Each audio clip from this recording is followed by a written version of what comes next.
Extinction Rebellion protesters have been marching through central London today. It begins the group's 10 days of protest, part of an ongoing campaign to highlight climate change. Demonstrations have been held at landmarks across the capital. Sky's climate change correspondent Lisa Holland joins us now from Parliament Square. Hello to you, Lisa. What's happening there?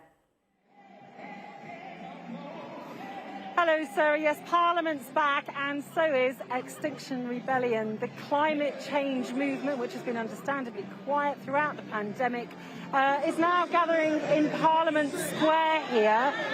It's pretty peaceful. You can see people dancing, listening to the music. Hundreds here, maybe 1,000 or so.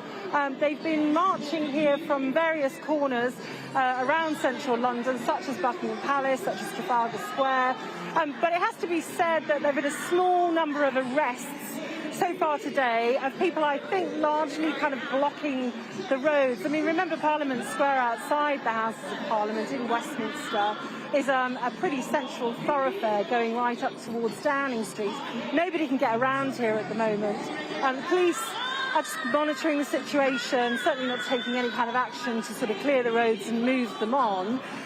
But I'm joined by a couple of ladies who've come down to join in this protest here today, Annie and Stephanie. Annie, first to you, because this is not your first rodeo, as they say. You were involved in the protest last year and got yourself arrested. Are you prepared to go through all that again? Yes, I am, if it makes sense to do it. Unfortunately, it feels like that's the only way to get the government to pay attention.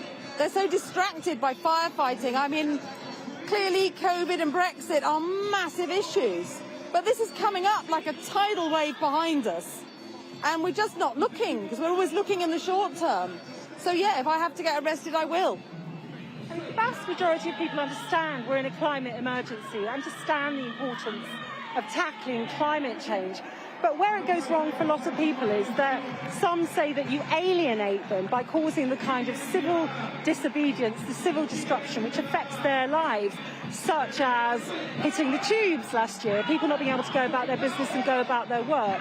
You know, personally, as someone that got arrested last time around, are you able to offer them the reassurance that that level of disruption isn't going to happen again this time around? Well, I'm afraid all I can say is that when climate change kicks in, the level of disruption is going to be off the scale. I mean, if you think what we did on the tubes matters, I'm sorry to feel emotional about this. It was justified because we are actually, in the long run, trying to save people. I mean, yeah, what you've seen in terms of disruption is nothing. Do you know that the wheat harvest in Britain this year is 30% down because of severe weather? You know, let's think about this for a minute. Quick word over to you, Stephanie. This is your first time involved in Extinction Rebellion protests. Yeah. Just tell us why you've come along today and why you're prepared to stand outside the Houses of Parliament. Because if not me, who? And if not now, when? I mean, this is a crisis right now that needs to be addressed right now. And people ask me all the time, well, we know there's a climate emergency, but what can I do about it? And there's one thing that people can do right now, and that's contact their local MP and beg them to support the new Climate and Ecological Emergency Bill, which has been put before Parliament. All the work's being done for that bill by scientists, climatologists, academics. It's a fantastic piece of work that's been presented, and we just are asking them to debate it in Parliament. It's not a big ask, but it could be a game changer. Okay, ladies, thank you so much indeed for taking the time to talk to us. So this is just the start, really. Maybe 10 days or so of protests ahead.